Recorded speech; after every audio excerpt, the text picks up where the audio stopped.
I'm your host, Bradley Martin, and this is Clearing the Way, a resource for small business owners. Hello, humans. I am your host, Bradley Martin, and this is Clearing the Way, a resource for small business. I talk with sales and HR experts, other small business owners, and anyone else that can provide you with information to clear your way to success. Today's topic is going to be a little bit different, less on the operating the business side and more on the kind of personal life as a business owner. The topic will be buying a home as a new business owner or as a business owner. So my guest today is Bob Stienstraw, real estate agent with RiverPoint Realty, managing owner of Leading Properties and co-owner of Ace Atlantic Investments. Bob graduated from Clarion University in 2015 with a Bachelors in Business Administration. He's worked in real estate since then. Bob and I graduated together. We've played sports all through school, been friends for several years, and I'll kind of leave the intro at that today. Bob, thanks for being a guest on Clearing the Way. Thanks, Brad.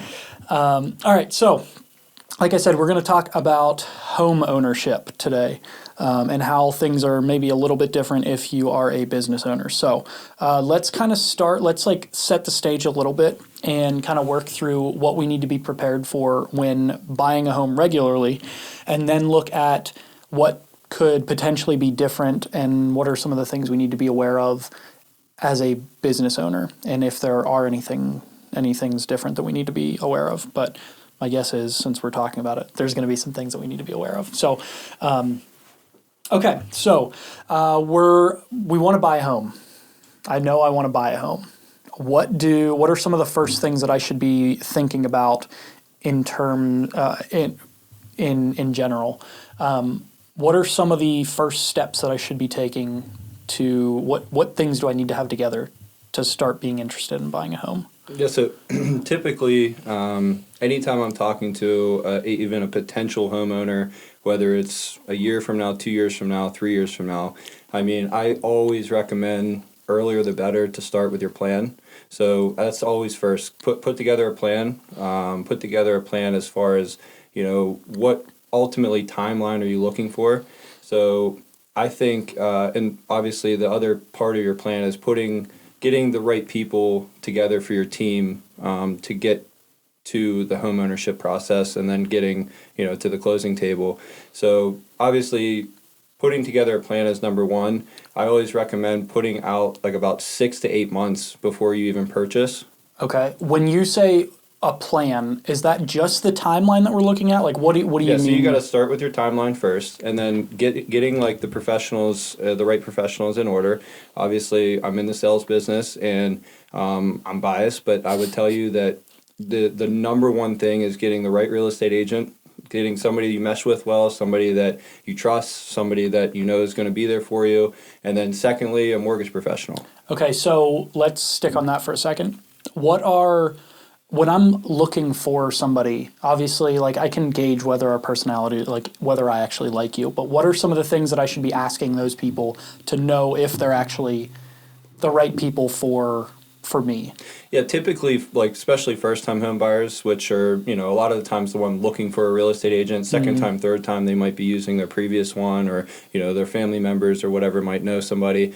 But, typically when you're looking for the right professionals, you just got to use your judgment. You're not going to probably know the right questions to ask, but you just got to kind of feel out, is this person going to be available? Are they saying the right things to make me feel comfortable? Are there questions that I should be asking, though? Sure. Yeah, typically, this would be, I guess, insider information that most, first-time home buyers are never going to ask. But, what's the process? How far out should I get pre-approved? How far out from the time we purchase something until, we actually close? And then talking about areas and specifics as far as what type of homes and things like that. Also, I think one of the first things you need to look at is numbers.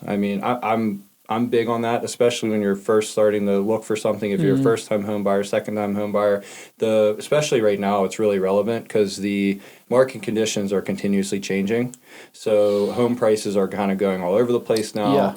Interest rates are kind of going all over the place, day to day, week to week. So having somebody, one, that you can trust, whether it's a mortgage professional first or a real estate agent, it's honestly could work vice versa. You can kind of get in touch with either one first. Should I be looking for both of those, or like if I were working with you, do you have somebody like a mortgage? Yes, absolutely, Okay. absolutely. Okay. So, I mean, honestly, a good real estate professional should have a preferred vendor list that they trust.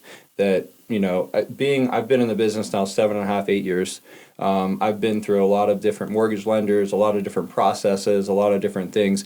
I obviously can't force my buyers to work with Yeah. a lender. I just give them options and then they make the decision. However, I can't express enough how much it is or how important it is that when you're working with a real estate professional, a real estate agent that you trust, going with somebody that they recommend.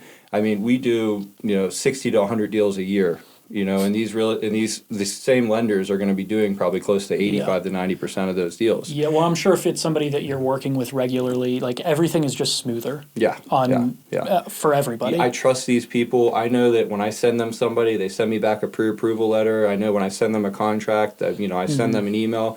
I don't have to worry about that part of the process anymore. I'm worried about answering questions for the client. I'm worried about negotiating inspections, doing all of those type of things for my buyer. Yeah.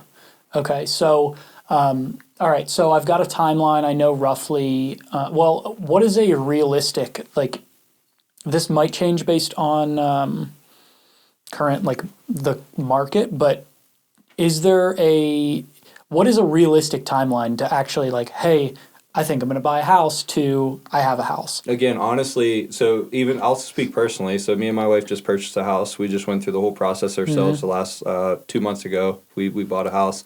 Me and my wife, we did all of our pre-approval stuff. Like, I didn't think I was going to actually buy until like January of 2023.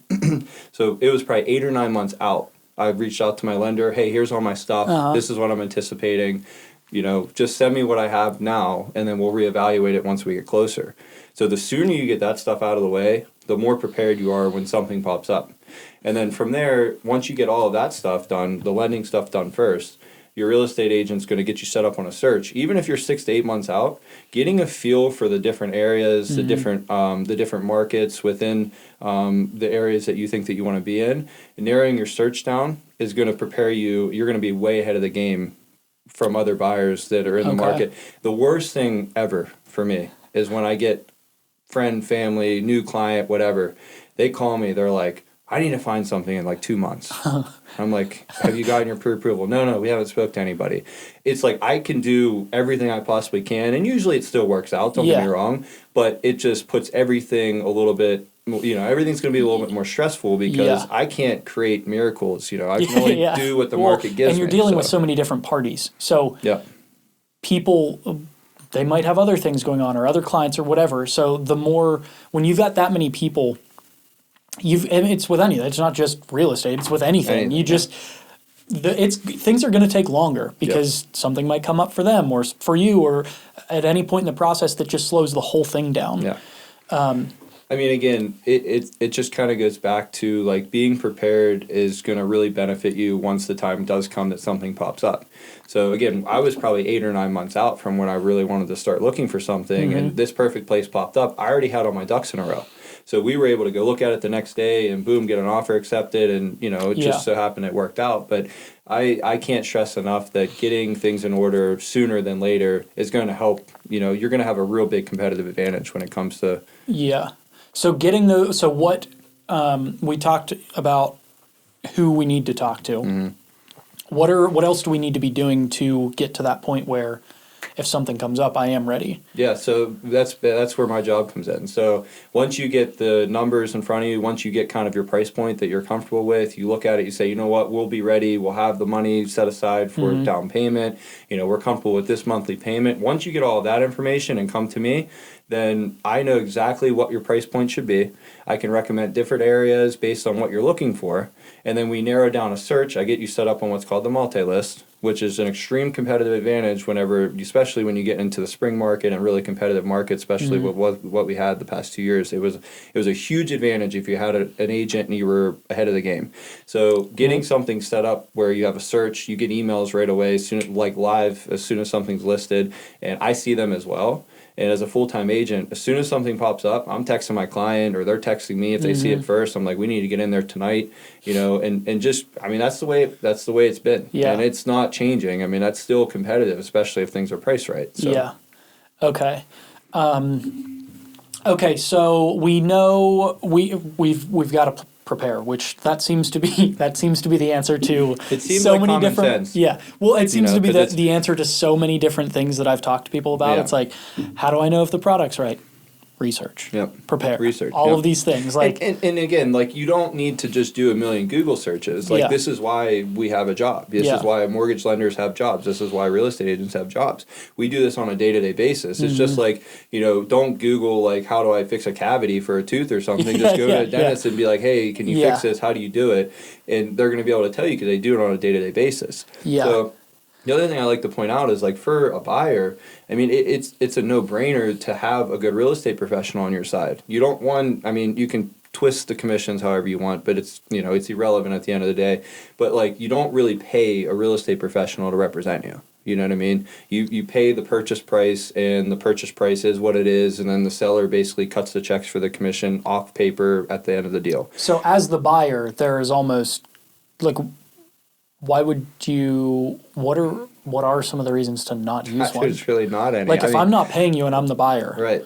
There's really not any. I mean, if you're a very, very experienced seller or buyer, like very experienced, like investor or something like that, and like you're talking directly to a seller, then I guess I get it. But even that, like, just hire an agent that you've trusted. Like I do a lot of that. Like I work with a lot of investors and a lot of people that are very experienced, and they might not need my help to like negotiate or whatever. Yeah. But they still like, hey Bob, I'll throw you whatever to make it worth your time and just take care of the deal. And it's like it's mutually beneficial for everyone. Well, it seems like there's probably some things that I can mess up as the buyer if I don't know what's going on.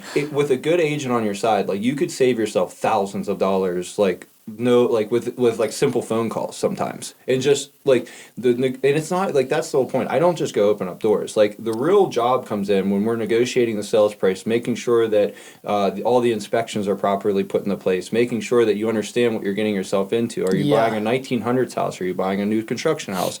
Like there's such a vast difference. So like that's what I try to stress. It's not just like me going to open up a door and calling the other agent to put in an offer. Yeah, I guess that's something from my end. It's like, I don't know, I have the internet. I can look at all these places.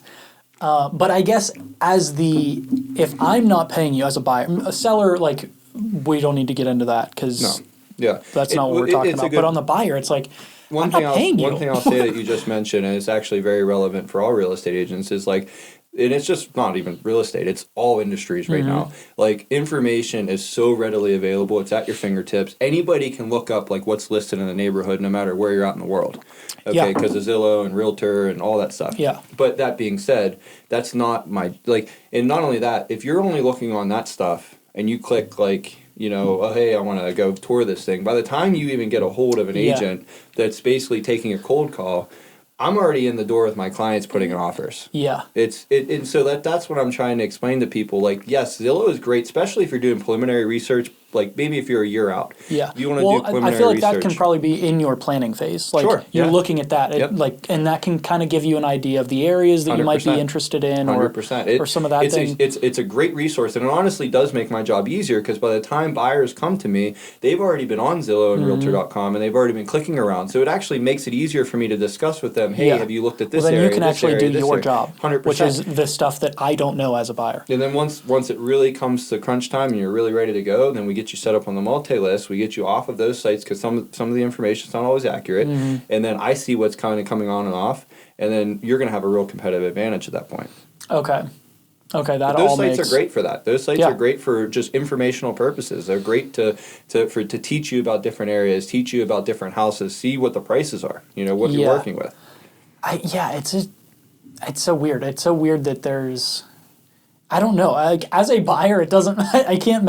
What are the reasons that people don't use it? Honestly, it's just lack of knowledge. Like it just they don't like most people. Like if I get a Zillow lead or something like that, like some people just don't understand what a buyer's agent is, and so I don't always just assume that they know. I explain to them, hey, like.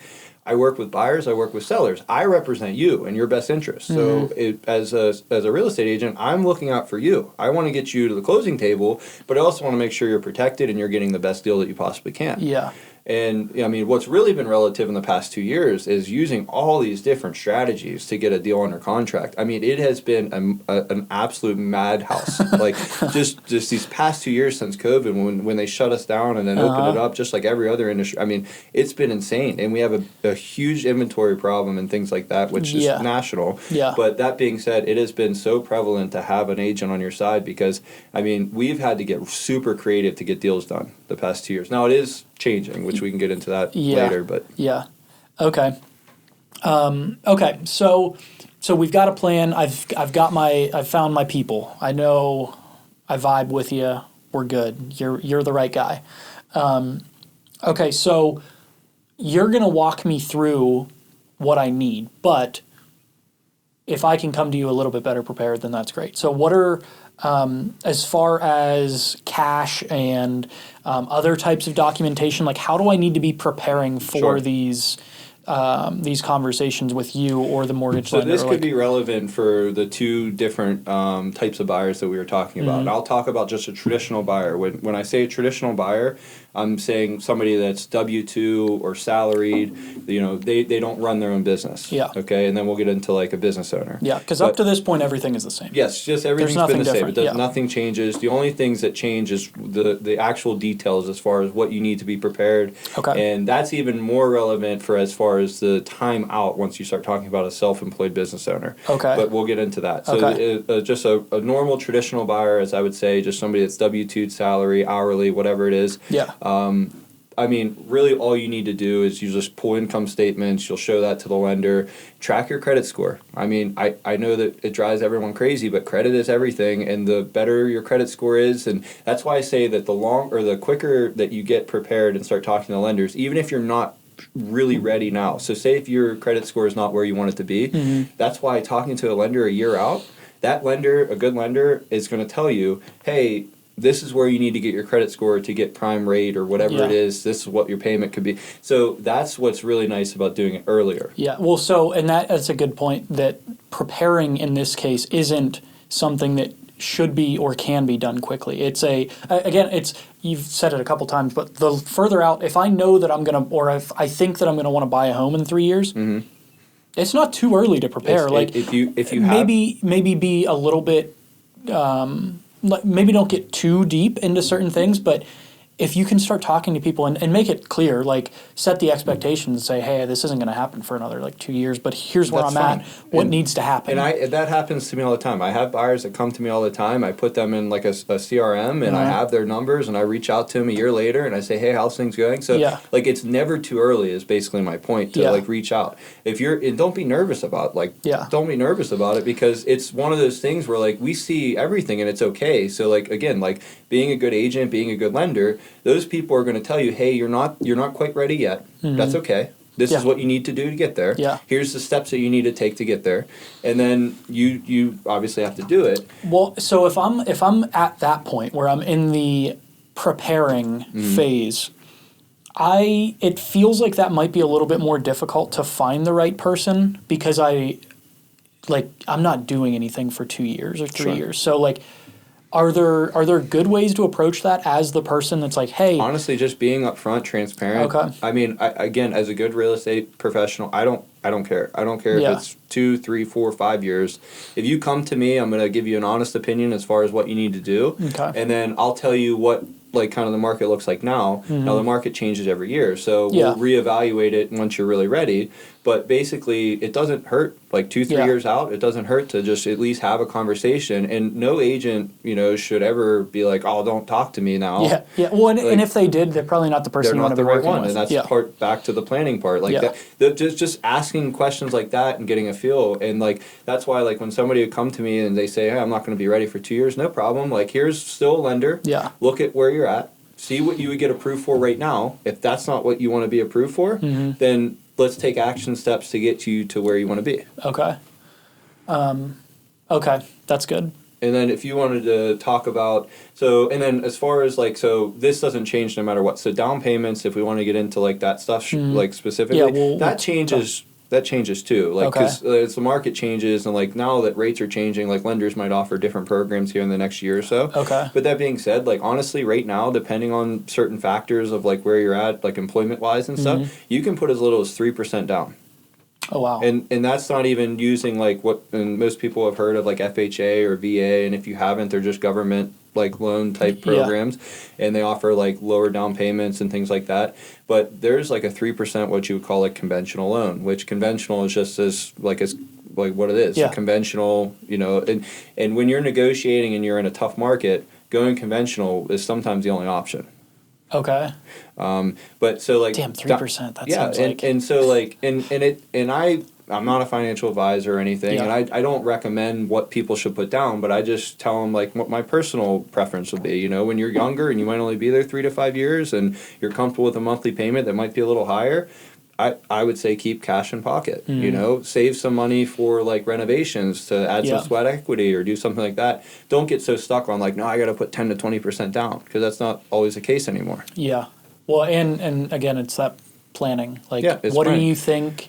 How long do you see yourself being here? And then you can kind of adjust. And I'm sure the agent can help you with some of that. 100%. It's like, if somebody comes in, back to planning, if somebody comes to me and I'll ask them, well, what's your ultimate goal? Like, do you want to be here 3-5 years? If they tell me, no, we might move in a year, don't buy. I would tell somebody, don't buy, rent for a year or two, figure out what you're going to do. Like, because the last thing I want is somebody to buy and then a year later come to me and be like, hey, we got to sell this thing. Like, that's a nightmare for me, because again, the market doesn't care what you think the house is worth. They don't care about your closing costs, and that's not a great situation to be in. No, that doesn't sound like a fun spot. So 3 to 5 years is what I'd say. Like, if you're going to be willing to stick around for 3 to 5 years, I think it's always a good time to buy. I mean, Okay. So preparing for so as somebody with a job, I'm an employee somewhere. I've already prepared. I've got all my my W-2s. I've got everything ready, and you're taking care of that, or you're not. Somebody is taking care of that. Now let's talk about. I'm my own employer. I'm a business owner. So this is really relevant for me, because that's what I am. I'm 1099. I'm self-employed. I've all these businesses, like LLCs set up, all this stuff. So like for a traditional lender or a traditional like borrower, I'm kind of a nightmare for a lender. Because it's just tough to kind of go through it, all this stuff. Now, again, that's why if you're a self-employed business owner or you're 1099, like commission-based or whatever, again, it's good to get in touch with an agent right away, even if you're 2 years out. Is that more on the agent side, or like who should I be talking to for that stuff? Will the agent connect me with somebody? To be honest, it's interchangeable. Like, if you know a good lender and you trust them, call them. If you know a good agent, you trust them, call them. Like, either one should be able to tell you, like, hey, this is what to expect. And then, like, the lender is going to really be able to show you the real numbers of, like, what you're going to be looking at for down payment, monthly payment, all of that stuff, because I don't have access to, like, what the rates are right now and all that stuff. So, but for just a planning stage, either one is okay if you know them and trust them, you know? And, I mean, again, I'm biased. Like, maybe reaching out to an agent would be good first. They can refer you to a lender. There's lenders are all over the place. There's a lot of them. And, you know, I'll throw this out there. I always recommend a local lender because there's some really, really good ones here in Pittsburgh, and they understand our market. But back to, like, what to be prepared for. So when you're W-2, when you're 1099, commission-based, self-employed, whatever it is, it's a kind of a funny thing, okay? Because as self-employed business people, we love to try to lower our tax, our tax liability every year, okay? And you're right to do that within the law, obviously. So we pay. Also, let's be clear. Neither of us are tax professionals. No, we're not tax professionals. Yeah, we're not any of that. Yes, but what I'll say though is, just from my own personal experience, what you need to understand is that you can't lower that as low as you possibly can within the law and still get as high of a mortgage as what you want. Yes. So what I'm trying to say is... Because those things are based on your taxable income. Yes, so your taxable income is what lenders look at. Okay. So in summary or in short, you have to pay taxes to maximize your borrowing power. Okay. Yes. So like you can't have the best of both worlds. And I get that a lot sometimes from small business owners. They're like, yo, I have a great accountant. They really help me out, blah, blah, blah. And this is what then your borrowing power is going to be lower. Yeah. Like lenders want to know that you they want to know that like this is what your taxable income is. That's what they look at. Yeah. So it's a challenge. Like for small business owners or any business owner, anybody that's self-employed, it's a challenge. It's a lot harder, and you need to actually do a lot longer due diligence before you're ready. Okay. So this could change, and again, I would talk to a lender about this because this changes all the time sometimes, and it depends on the individual. If your credit score is really high, you have all this cash saved up, all this stuff, it could be maybe a little bit less time. Okay. But like when I bought my first place, it was 2 years of required taxable income. That's what they base what you're pre-approved off of. Yeah. So, and if I just started, if I'm a year in, I like 2 years consistent.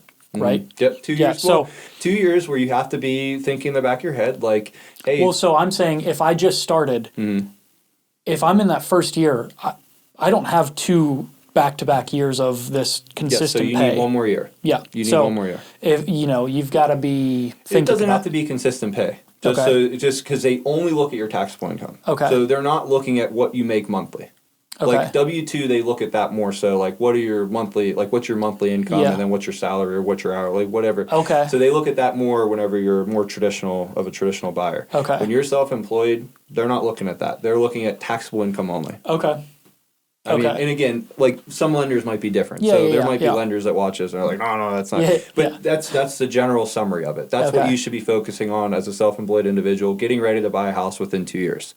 So again, yes, you can utilize all of the legal tax things that you can do as a self-employed business owner that obviously can lower your taxable income and do things like that. But at the end of the day, though, it's not going to help you when you want to look for borrowing power. Unless you're using that saved money on cash. Yes, well, yes. I mean, and again, that's what's unique is there's definitely different lenders out there. So if you have a borrower who has done really well and they've done great at saving money and doing all this stuff, then there's some more of what I would say non-traditional lenders out there that will that will offer that, but it might be a higher rate or it might be a little bit less, it's going to be less traditional. When you're looking at those, what are some indicators that's what I'm assuming they make it pretty clear that they're not the stand. How do I find those? Again, from my standpoint, I could recommend different lenders. I'm not going to say I'm on this podcast, but I could recommend some that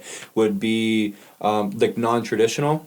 And another thing is a lot of self-employed business owners might want to buy a house in an LLC or something like that, and that's okay too. You can do that, and you can still live there. Yeah. But you're not going to be able to utilize some of the advantages of purchasing a house with a traditional single family, owning. You're the owner, the individual owner. Yeah.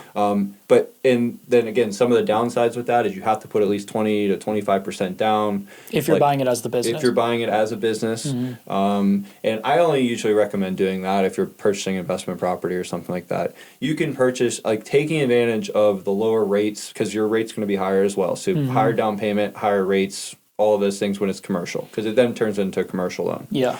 But what I'm saying, and the whole reason I'm even talking about this, is you can get creative when you're a self-employed business owner. You can get creative, and that's kind of the advantage of it. But there's still you still pretty much have to have that 2 years. If you're under 2 years, you're good luck. Yeah, I mean, and by good luck, generally speaking, probably not happening. Yes, a safe kind of metric is that you need 2 years. You need 2 years. If you're on commission, if you're 1099, if you're on commission, if you're self-employed, you're running your own show. Yeah. And again, just to go back to the biggest part of it, obviously credit score, debt to income ratio, all that stuff's still the same, but then it really comes down to your taxable income. Yep. Okay. So, just that is a you've got to find that balance of how much you got to kind of take the suck now, or just adjust your expectations for what you're going to be able to get. Yep. I mean, a good accountant's going to be able to tell you. A good accountant, I can't stress that enough as a self-employed business owner, you have got to get a good accountant. And do not be afraid to to experience different ones and get a feel and go back, like do not be afraid to do that. Yeah. I mean, I've had a couple now in my short 7 years of a business owner, and I mean I can't stress enough how valuable that is to have a good tax planner, a good tax accountant. Yeah. And that it's way more relevant when you're a self-employed business owner than it is when you're W-2. Like W-2, so simple. You can go to whatever, H&R or whatever. You can do. You don't have to spend as much, and that's the other downside is you have to spend more, but it's worth it if you get somebody really good. Yeah. Well, and you're trying to buy a home. That's so it. Yeah. That like we can simplify this as much as possible, but there's going to be you're trying to buy a home with the thing that isn't. Yep. The most normal way to make money. Yep. And again, yourself, going back to like my personal experience with it, like I'm talking to my accountant about 2 years out. Like, so I was talking to my accountant about 2020 where I just bought my place. Like I just bought my place. I knew it was kind of temporary where we were and all that stuff, but that's a whole different. But like I was talking to him, hey, maybe another 3 years we're going to want to buy again. Okay, kind of let me know, And so I would talk to him every year around tax time. Hey, we're about 2 years out maybe. Okay, sounds good. Like that's part of your planning stage as well as a self-employed business owner. Yeah. Well, and so when you're thinking about, okay, in this 2 years I'm going to do this, 3 years I'm going to do this, what is leading to that? Is that a what are you basing that off of? Like a lot of that's going to be personal, but it's all. I mean, to me, it's all personal. Okay. Unless you're doing something strictly for business, like investment property. Again, but it's all personal. And again, I go back to like it doesn't matter if you're self-employed or not. If you're not going to live there for at least like 3 to 5 years on average, I mean, you can't count on like what the years that we just had. Like the past 2 years, where we're having 6-7% like appreciation on homes. That's not what you want to count on. Yeah. And I don't want you to put yourself in a position that you're dealing with market risk in 2 years, and it does happen. Don't get me wrong. I mean, we usually can get it done. Like we can still get it done to where you're maybe at least breaking even and getting out of it, and not having to bring cash to closing. Yeah, but but that's part of the planning stage. Yeah. So I think when you're really considering buying a house, you need to really know that. Hey, I'm gonna be sticking around here, for at least 3 to 5 years plus, know, and you don't especially when you're buying your first house. I don't know the statistic off the top of my head, but I mean the chances of you staying there as your forever home is so low. Yeah. So even when I have buyers say that that's their forever home, they call me 3 to 4 years out. They're like, "Hey, things have changed jobs." It's like, "Oh, imagine that." Yeah. Forever home. So it's and that's that's the point too. And on that point, I'll talk about real quick if you just want me to. Yeah. I mean, I'll keep going on. Yeah. But like the interest rate part right now, which I think is extremely relevant. Everybody knows, regardless of if you're looking for a home or not, that rates have increased. Yeah. And they're as high as they've been since I've been doing real estate, which is 7 years. So they're as high as I've seen them. So like all part of that is that your rate's not permanent. So like when I tell buyers like, oh, I don't know, like the rate's so high, it's like your rate's not permanent. And again, I tell my clients like, I just bought a house. Like I paid double what I paid on my first mortgage. Yeah. Like as far as interest, double. Yeah. And so, but the rate's not permanent. Like the rates kind of go up, they go down, they do like, and I'll say this, like when you're renting and you know that you're going to be around for 3 to, you're paying 100% interest. Well, so is the rate like obviously it's a big deal if it stays at where it's at or goes higher or whatever, but is that kind of just I don't know. Should that be a deterrent to not buy something right now, or like? And obviously, this is not advice. This is not whatever we need to say. But I mean, when a buyer asks me that, it's all personal preference. Like if that's really really important to you, it's really really important to you. But that's why I stress that it's not always permanent because you can refi, you can do whatever. But like. I'll say this, and there's probably going to be like agents out there that like listen to this or even whatever. But like when I'm buying my personal residence, I honestly until closing, I didn't even know what my rate was. I didn't know. I knew what my monthly payment was going to be. I was happy with it. I loved the house. I didn't even know what it was. And I say that not meaning that like you shouldn't care. Yeah. I had an idea, obviously. I knew that because I'm doing this. I knew that I knew a range. Yeah. But like my point is that I get clients that come to me and they're so fixated on like, what's my interest rate? What's my interest rate? And unfortunately, lenders really are good at twisting the rates because they know that that's such a hot topic that if they can just show a lower rate, even if they charge you on the back end or charge you somewhere else, which they do. Yeah. just to put that out there. They do. Like, it's not that they're just like, hey, I'm a nice guy. You can have a lower rate than everyone else. Yeah. But regardless, like, my point is that, you know, you're looking at it and it's just like, as long as you're comfortable with your monthly payment and you're comfortable with your down payment and you love the house, like, there's something else out there that's non-monetary when it comes to your personal residence. Now, when somebody comes to me for investment property, that's a different ballgame. Yeah. We're talking numbers, we're talking making money. So when you're talking about your personal residence, and again, it's a tough thing because I don't want to tell a buyer that it's not important, because it is. No, but I think that's if you're looking at, if you've done the prep and you know what your monthly cost is, it's just like, you just kind of adjust to that, and like, maybe it isn't, you're not going to get as much, obviously, for as what you thought you would be able to get, but if the rates are going to change, like, you can always refi. Yeah, I mean, you could always refi. And what's kind of also relevant is, you know, I had buyers for 2 straight years tell me, like, oh, I can't buy a house right now. Like, it's like, you know, it's a bubble or whatever. It's going up. It's going this. It's going. I have to pay $30,000-$40,000 over. Yes, but you're locking in a 30-year rate under 3%, and that's what happened since COVID. Like, since 2020 and up till about, like, I don't know, maybe 8 months to a year from now. Yeah. Like, that's what was happening. People were saving so much on interest, you could justify paying an extra $30,000-$40,000 over asking price. Now the opposite's happening. So now buyers are coming to me, they're like, oh, I can't believe paying this kind of a rate. It's like, well, yeah, but now prices are starting to level out. Yeah. Okay. All right, that all makes sense. Okay.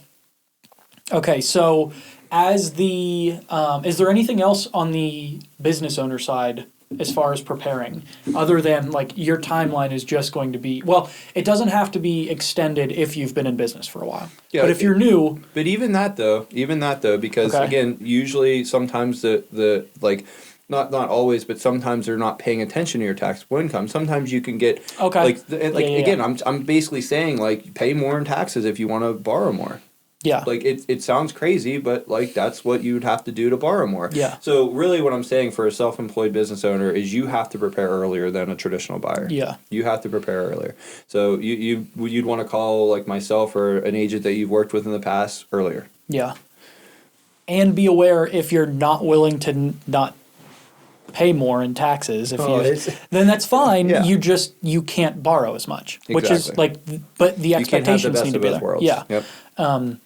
Which is good. Like, that's good to know. I don't have to want to. Maybe I don't care as much. Maybe I am fine with not borrowing as much because I've got cash, or I'm good with less. Yeah, and kind of back to what you're saying. If you've been in business for more than 2 years, then, like, just call the lender to see what would I be approved for based on my last 2 years of taxable income, and kind of get a feel for where you're at. Then you can start to kind of plan more for the next year of taxes and the year after that.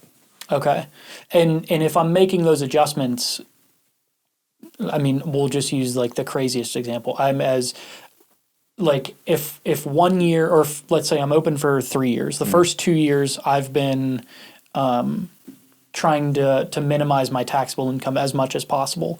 Is a year of changing that, does that matter, or does it need to be extended, or does that kind of depend on the numbers we're talking about? Or? That would definitely be more of like an accountant's role. Okay. Like, they're going to really be able to know. And again, it's just all individually dependent. Okay. It's all like depends on so many other things too. And again, that's I mentioned like DTI, which stands for debt to income ratio.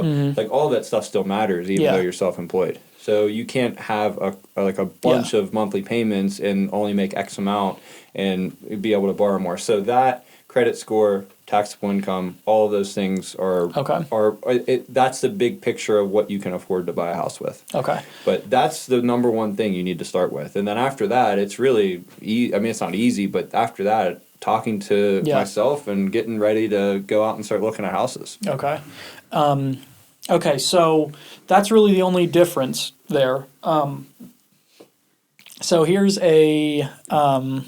I threw this in the questions I sent you. I don't know how. I have a feeling I know what the answer is. But so let's say I've been operating something that's more like, I guess, either I'm the business owner or I'm an employee that's under the table. I'm basic. Like there's no options really. No, employees Yeah. under the table. Yeah, You're not. I Yeah. mean, Yeah, unless you you don't pay cash exist. for the house. Yeah. Okay. So you could still. Yeah. You just. I mean, I'll tell you, like Yeah, strippers, yeah. strippers pay cash for houses, and that's okay. Okay. It's legal. Yeah. Like, Yeah.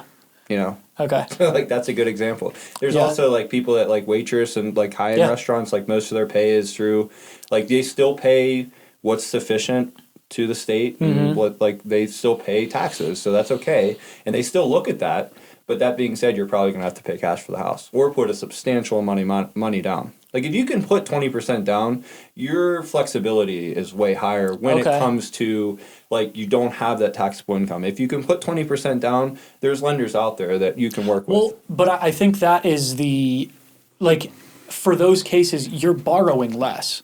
So like you've got more up front and you're borrowing less, so it kind of helps to offset. But if you're Yes, so you're turning cash into equity, which Yeah. sometimes is a good idea, sometimes it's not. And Yeah. sometimes it doesn't matter to the individual. Yeah. Like it just depends on where you're at. Okay. Is there anything else as a business owner or or as just a regular W-2 employee, anything else that we need to be preparing for in purchasing? Those are Get a good professional, start, give yourself some time so you're not trying to rush. Give yourself some time. That's just the key. Like give Okay. yourself some time. It's never too early. Do not be intimidated to reach out and just start asking questions. Like Okay. I think I posted like last week or this week like on Facebook. Like I'm just reach out. Just let's talk Yeah. real estate. Like if you even Yeah. think it's 5 years from now, like let's just talk about it. Yeah. Like the conversation we're having right now. Nobody knows this stuff, and it's just a simple like 30 to 40-minute conversation. Yeah, honestly, I think one of the big things is just like as the buyer, because everything feels so simple, because there are so many resources, it's like, oh, I know what's available. You're just helping me get in there. When really it's like, hey, you're the expert, and I'm not the one paying you, kind of. Yeah, Like, I mean, yeah. I'm not paying you out of pocket. No, So no. why and everybody, not? And the other thing is with my business is it's all incentivized to like do the right thing. So like if you're representing a buyer, I'm incentivized to get you the right deal, to find you the right place. I'm incentivized to do right by you because one, I want you like the only way to have a sustainable real estate career is referrals. Like you need to make your clients happy. You can't just like transaction after transaction, don't ever talk to the people again. You can't like sustainability wise, you're gonna kind of make yourself crazy. Yeah. So like everything's incentivized as a buyer's agent to make sure that you're taken care of, make sure that you understand, make sure that you find the right place as much as we possibly can find, and the things that we can't control, we can't control. We can't control rates. We can't control what inventory is available. We can't control that stuff. Yeah. Okay. Okay, so then kind of some non-prep related questions, more of the like current state. You've mentioned a couple times things are going to be changing a little bit. Obviously, we can't predict the future, but you've got enough information. You've been doing it long enough that you can not predict, but you can have a pretty decent idea of where things are looking, how I should be thinking about things right now. So I'll kind of leave that open and then kind of pick as you're working through whatever's about to come out. Yeah, I mean, we're constantly, like, ever since I've been doing this, I'm constantly watching the market. I'm constantly trying to get a feel for what trends are doing and things like that. I mean, in all honesty, ever since I've been doing this, it's always been a seller's market. It's always been decently low rates. Like, I think I did have, like, back in 2017, 2018, like, rates crept up to, like, 5% or something. They were pretty close. And that changed things a little bit. But it's all perception, you know what I mean? But it's exciting times for me even because like it's just exciting to kind of see where things are going. Like things have definitely slowed down. But what I keep telling my realtors on my team or what I'm telling like buyers or whatever, it just feels like 2019. Like it doesn't feel like, and people are so used to the craziness since 2020. So what feels like the price, like everything's starting to level out? Like what do you mean by that? So exactly. So there's not as many, there's still a lot of buyers, but there's not as many buyers. There's not as many over asking price offers. Like I think like last month I had like my first in 2 years where I reduced the listing price, which is crazy to think. But like, you know, prior to that, like it'd be normal that like if you list something maybe a little bit higher or whatever, you would end up adjusting the price. But that didn't happen for 2 years. I mean, you could list it almost whatever you wanted and get it. Like it was just crazy, like kind of, and I don't, you know, there's so many factors that we won't even get into of why that was happening. But I mean, as far as like what is happening now, like I've already mentioned, rates have increased. So with that, what happens is that, you know, naturally prices will start to kind of level off. Yeah. Because especially in certain price points. So in certain price points, a borrower is much more monthly payment sensitive, meaning that if rates are higher, like a $300,000 buyer might only be able to afford $225,000 if that was their max budget then, like 2 years ago. You know, when rates were like around 3 or under. Yeah. So like it's what's interesting to see what happens now. Pittsburgh is a unique market, and I say Pittsburgh, Washington, like the Tri-County area here. Like it's an interesting market because we never see the appreciation like the other parts, like the big cities of the country. Now we've seen more than I've ever seen since I've been doing this. Like I would say. And appreciation, really quick, is just like the house price every year goes up, you know, and that's just real estate. And that's based on a lot of factors, demand, inventory, whatever. So, but in the past 2 years, because rates have been low, money was pumped into the economy, all these things happened, people had extra money, whatever, like people were buying houses. So the inventory stayed low, demand went through the roof, so naturally prices rise. Yeah. So now what's happening, though, is that borrowers have kind of started to level off. Even when I talk to like lenders and things, are like, it's just not as crazy, but it's normal now. Okay. And we're all kind of saying that it's like normal now. It's not the craziness for the past 2 years. Like you can actually negotiate inspections.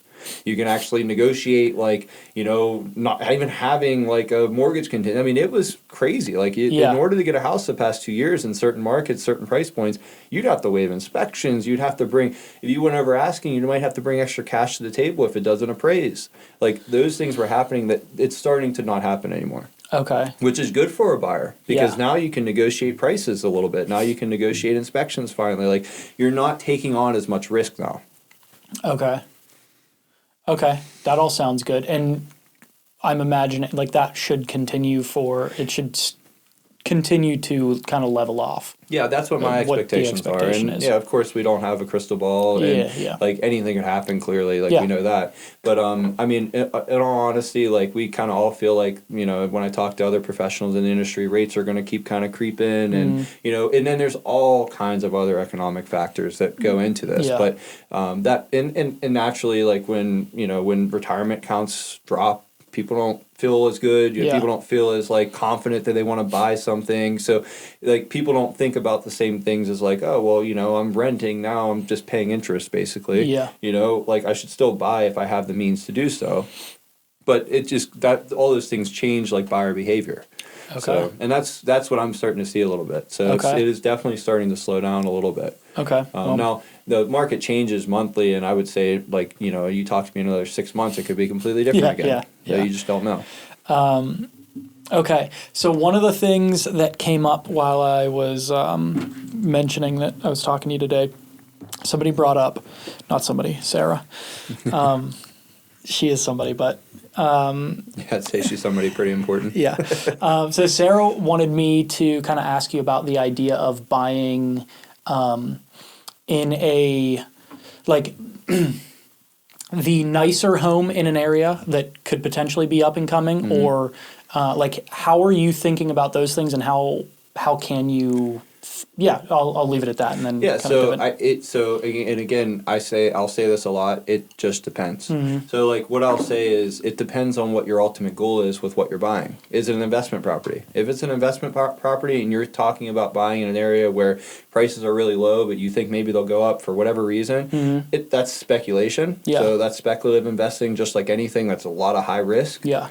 I don't recommend it. Like there's a lot of other ways to invest in real estate. Yeah. When you're buying your personal residence, I try to stress this a lot. You're not buying it as an investment property technically. Like if it happens great. Good for you. You know, if you bought in Lawrenceville way back when for $30,000, congratulations. But like I wouldn't have told you way back when we should be looking in Lawrenceville because I just have a feeling about it. So as an agent, I would never recommend a client speculates on their personal residence. You look at things like, why do you like the area? Do you like the commute time to work? Do you because there's walkability, you can go to the coffee shop, you can do this, your family lives down the street, they can watch the kids, like that's what you should be thinking about in the house. And then think about your lifestyle. Yeah. Like, what are you looking for? Why do you want a 4-bedroom, 2-bath or whatever? Why do you want to have the walkability? Like, those are the factors to look at, in my opinion. Okay. And if you just happen to get that's so far down on the list of important, because especially if, like you said, if you're living there, it's like, if you're living there, there's a non-monetary value of owning your own home. Yeah. You know, you don't have to worry about getting kicked out because they sell the place. You don't have to worry about, if someone moves in above you, like whatever, you don't have to worry, but you can paint the walls, you can do this stuff. So there's other values of just owning. And then again, I said this 2 or 3 times already, like when you're renting, you're paying 100% interest. Like there's really no other way to look at it. So like when you're worried about an interest rate, like at least you're building some equity, you know, and if you do the right things and maintain your home and, you know, you like the area and all that stuff, then you should be fine. I mean, even when things level off, if you still, that's why I say 3 to 5 years, because even, you know, historically speaking, if you own your home 3, 5, 10 years, it still is going to increase in value. Mm-hmm. It's just economics. It's supply, it's demand, it's, you know, population, it's, you know. Yeah. In our area, thankfully, like, has done really well through COVID. A lot of people have moved back home. Mm-hmm. Like, a lot of people that don't need to work in the office anymore, they love the prices because our prices still nationally are so attractive. Like Washington, Beaver, Allegheny, like they're still so attractive. Of course, there's those markets that are crazy. Yeah. But that's actually that's positive for us for values. Okay. Okay. Are there any other things I should be aware of if I'm looking to buy right now, or? Yeah, well, actually, I feel like we covered everything for business owners, but it's just mostly situational. Okay. You know, do you feel secure with your current job, or do you feel secure that, like, again, that you're going to be around for a little bit longer, or like, are all those things? So that brings up the job thing. If I'm someone that is anticipating changing jobs. Mm-hmm. Should I not be thinking about buying a home right now? Or, like, I guess maybe that depends on how soon I plan on changing. And, like, if I'm completely changing careers and I'm going It's a great point. So if you are changing careers, you can go one of 2 ways. If you feel comfortable enough that the changing career is going to still maintain your current lifestyle, then, yes, you can still buy, but do not change careers until you buy. You cannot change careers in the middle of buying a house. Okay. Like, it changes everything. If I'm thinking about starting a business, but also thinking about buying a home. But yeah, so that's a good point too. But if you're starting a business, you'll need the 2 years. I haven't started yet. I have a career. I have a job. Yeah. Buy. So I mean, it's risky. It's risky because you're on the hook. But you're on the hook even for a rental. Like, it doesn't. Yeah. You know, even if you're renting, you're still on the hook. You don't want to default on your lease. You know. Yeah. So those things are still there. So that doesn't really change much. I mean, if you're getting ready to start a business, again, it's all personal preference. It's all kind of like a risk. How much risk can you take and still be able to sleep at night? I mean, again, part of my job is to give the confidence that, like, hey, if you do it this way, you should be fine. Yeah. I don't have a crystal ball, and I don't know how you're going to maintain your house or any of those factors. You know, but as long as you do those things, I'm pretty confident based on history, we should be fine. Yeah. Okay. But it still is a factor too. Like, you have to make sure that you have a nest egg saved up. Like, especially, so speaking of small business owners, like when you're starting out and, you know, you're trying to, like, just maintain, like, at least some sort of financial stability, trying to build up, like, a nice nest egg is extremely important. That's what I had to do. That's what I try to tell my newer agents to do. You know, trying to build up a nest egg to give you that confidence that if you make a big step like buying a home, you're comfortable enough that, like, hey, you know what? I can maybe go through, I would always say anywhere from 3 to 5 months of reserves, that I can go that long and be fine. I'll be able to sleep at night. Yeah. You know? If you don't make a sale for that long, you're okay. Yeah. Okay. Anything else you thought would be interesting to cover? We're just about to an hour, so about what I was kind of expecting. No, I mean, that's probably really relevant for your listeners, for the people that you've even had on here that are mostly self-employed. Yeah. You know, hopefully that's pretty helpful. Yeah. And, I mean, again, it's something that I can obviously really relate to. I will tell you, it's a lot more challenging as a self-employed business owner, just like everything is. Yeah. I mean, but there's perks and there's positives and negatives. Like, we enjoy being self-employed because it feels so good to build something that you can see grow into something, and it, you work hard, you get paid for it basically, or you get rewarded based on your work ethic and doing things. And I mean, so just like anything else as a self-employed business owner, buying a house is no different. I mean, you have to be prepared. You have to make sure that you get all your ducks in a row before you try to go out and purchase. Yeah. So find the professionals that are going to be good for you. Yes, interview 3 agents. Yeah. Interview 3 agents. Like, there's so many realtors, there's so many lenders. Like, there's not a one size fits all. Yeah. I've met plenty of people where we just don't work well together. That's okay. Yeah. And we don't. You'll work well with somebody else. Absolutely. So, like, not everybody's personalities mesh. Like, I'm pretty straightforward to the point, and some people like somebody a little more casual, and that's okay. Yeah. Like, so like I would say interview, so when I recommend lenders, I usually recommend 2 to 3. I mean, usually the first 2 always grab them because they're really good. And as far as agents, 3 agents, you could get vastly different experiences. And so just interview 3 of them. Just talk to them, and again, going back to just ask questions like, hey, what should I be looking for? Hey, how should I be prepared? Like, just ask just general questions and see how they respond. Do you feel like, they're going to be a good fit for you? Yeah. Okay. So give yourself some time, find some good professionals, and that's kind of the starting point. And okay. Go ahead. No, I was just going to say, homeownership's great. I mean, it's it comes with some high responsibilities, and I can't stress enough that expectation setting as an agent is so important. When I'm first having an interview with the person that wants to buy a house, a new client, expectation setting. Like, what should I be asking you? Well, let's talk about expectations. Are you looking for an old 1900 beautiful Washington, beautiful Pittsburgh home? Yeah, they're great because they have tons of character. However, go ahead and crack open one of those walls and see what you find. Yeah, they're going to find stuff that like only people that were born in like the 60s are going to know even what it is. Or whatever it is. So I would just say, like, just setting expectations, understanding what you're getting into. But homeownership's great. I mean, it's just so rewarding to be like, you know what? Like, I worked hard for this, especially as a self-employed business owner, because it is more challenging sometimes to be able to purchase. Buying a house just feels good. Like, it's like, you know what? And it takes work and it takes some patience, and but it is great.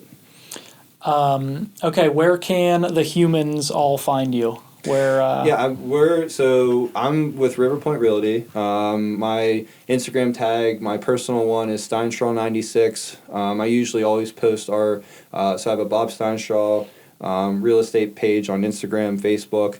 I post both business and personal on both of my platforms. Those will all be down below, I'm private, so you can find me on that. We are going to start our own real estate podcast, me and my business partner, Ryan Brown. So we're going to start our own real estate podcast. We're going to have tons of really good like business professionals, all mostly real estate related, but they could be insurance, they could be real estate attorneys, they could be big corporation type businesses, or